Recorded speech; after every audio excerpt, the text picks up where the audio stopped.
Hello friend, তোমরা সবাই কেমন আছো? আশা করি তোমরা খুব ভালো আছো আর আমিও ভালো আছি। আর এর আগে আমার একটা ইউটিউব চ্যানেল ছিল যেটার নাম হচ্ছে বুলা মণ্ডল লাইফস্টাইল। চ্যানেলটা মনি হয়ে গিয়েছিল। আমার কিন্তু কন্ট্রোভার্সি চ্যানেল না, আমি কাউকে নিয়ে কোনোদিনও কন্ট্রোভার্সি ভিডিও করি না। কিন্তু রুম্পার ব্যবহারের জন্য আমি ভিডিওটি করতে বাধ্য হলাম, যে আরিয়ান রুম্পা, সেই রুম্পার ব্যবহার আমার এমন লেগেছে যেটা আমি তোমাদের সঙ্গে শেয়ার করতে চাই, জানাতে চাই। হ্যাঁ, যে রুম্পার ব্যবহার কেমন।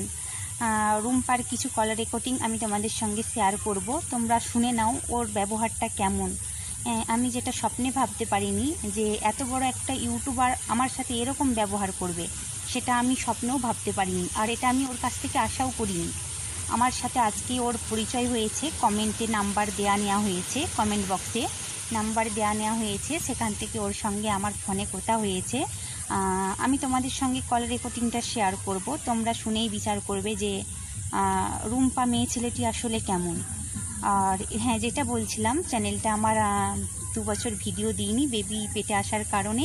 আগের চ্যানেলটা, সেই চ্যানেলটা ভিউজ ডাউন হয়ে গেছে, যেই জন্য এই চ্যানেলটা আমি নতুন খুলেছি, নতুন ফোনে নতুন খুলেছি চ্যানেলটা। প্লিজ তোমরা আমাকে সবাই সাপোর্ট করবে, আমার পাশে থাকবে, এটুকুই তোমাদের কাছ থেকে আমি আশা করি। তাহলে চলো বলি সেই কল রেকর্ডিংয়ের কথা। এই যে ধাক্কাটা, এই সামলাতে পারবে না। পারছি এটা না। এটা কে? এটা তুমি সেই আরিয়ান মামাকে দেখেছো?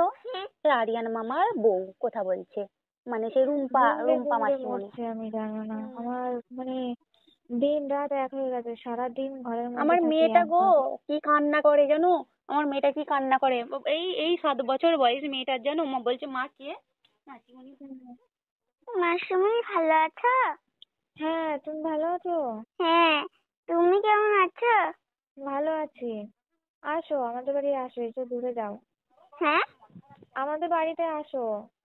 আমি তোমাদের বাড়ির রাস্তা জানিনি। আমি বলে দেবো, চলে আসবা। মন খারাপ করো না। না না, মন খারাপ করছি না আমার। দেখো, আমি প্রত্যেকটা বন্ধুদের উদ্দেশ্যে একটা কথা বলতে চাই, যার হারিয়ে যায় সে বোঝে হারিয়ে যাওয়ার ব্যাপারটা কি। ঠিক আছে, তাই রুম্পা হারিয়েছে, রুম্পা সেটা ভালো মতো জানে। ঠাকুর না করুক কারুর যেন এমন ক্ষতি নাও হয়। কিন্তু তোমরা যারা ওকে নিয়ে আজে বাজে কন্ট্রোভার্সি করছো, তোমরা নিশ্চয়ই রেকর্ডিংটা শুনলে, শোনার পরও কী করে বলবে যে হ্যাঁ, রুম্পা মেয়েটা ভীষণ খারাপ। যাদের 1000, 2000, 500 সাবস্ক্রাইব, তারা নিজেদেরকে সেলিব্রিটি মনে করে, তারা কথা বলে না, তারা ফোন রিসিভ করে না।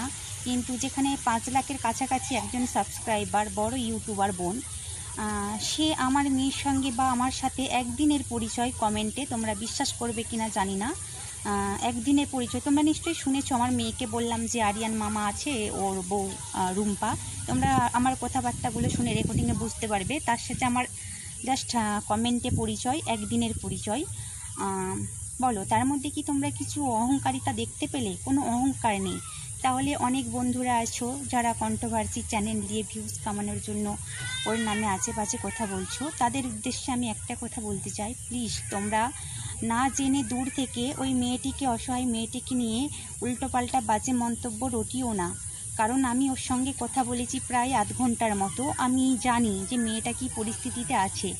তোমরা দূর থেকে ওর নামে অনেক আজে বাজে কথা বলছো। লাখ মানুষের লাখ লাখ কথা, লাখটা মানুষ লাখ রকমভাবে ভিডিও বানাচ্ছে রুম্পার হাজার হাজার প্রবলেম ধরে। কিন্তু বলো, স্বামী স্ত্রীর কার মধ্যে অশান্তি হয় না? সে রাজার সঙ্গে রানীর হয়, নায়কের সঙ্গে নায়িকার হয়, বাট সবার সাথে, আমার তোমার পুরো অল ফ্যামিলি যত আছে মানুষজন, ঠিক আছে, আমার মার সাথে বাবার হয়, প্রত্যেকটা মানুষের স্বামী স্ত্রীর মধ্যে ঝগড়া হয়, ভালোবাসাও থাকে। হয়তো সেরকম কিছু হয়েছিল, ঝগড়া কথা কাটাকাটি, কিন্তু সেটাকে নিয়ে কন্ট্রোভার্সি করার মতো কিছু না। তোমরা দূর থেকে শুধু দেখেছো ওর ভিডিও, বাট কথা বলনি। আমিও জানতাম না, বুঝতাম না, ওর ভিডিও কন্টিনিউ দেখতাম কিন্তু বুঝতাম না। কিন্তু আমি ওর সঙ্গে আধা ঘন্টা কথা বলার পর বুঝতে পারলাম যে মেয়েটি আসলে মনের দিক দিয়ে কেমন। মনের দিক দিয়ে সত্যিই পুরো অন্য রকম। তাহলে ওই একটি মেয়ের স্বামী মারা গেছে, সে এখন অনেক অসহায় অবস্থায় আছে। আর তোমরা অনেকে আছো, সবাই নয়, তোমরা ওকে নিয়ে যা তা শুরু করেছো। তোমাদের উদ্দেশ্যে আমি তাই একটি কথা বলতে চাই, তোমরা কেউ বোনের সাথে এরকম ব্যবহার করো না, কারণ ও সত্যি মনের দিক দিয়ে খুব সহজ সরল একটা মেয়ে। সেটা যদি আমি ওর সাথে কথা না বলতাম তাহলে আমি কিন্তু বুঝতে পারতাম না। আর তোমরা তো দূর থেকে ভিডিও দেখছো খালি ওর, আর ওকে বিচার করছো ওর ভিডিও দেখে, কিন্তু ওর মনের দিক দিয়ে দেখে ওর সঙ্গে কথা বলে ওর বাড়িতে গিয়ে বিচার করছো না। তোমরা খালি বিচার করছো, ওর ভিডিও দেখছো, দেখে ওকে বিচার করছো। তাই প্লিজ তোমরা ওই দূর থেকে ওর চরিত্র, স্বভাব, ওর হাজব্যান্ড, নানা রকম কারণ নিয়ে বিচার করো না। দরকার হলে ওর বাড়িতে যাও, গিয়ে ওর সঙ্গে কথা বলো, ওর সঙ্গে মিশে দেখো ওই মেয়েটি কেমন, ঠিক আছে? তারপর ওকে নিয়ে কন্ট্রোভার্সি তোমরা শুরু করো।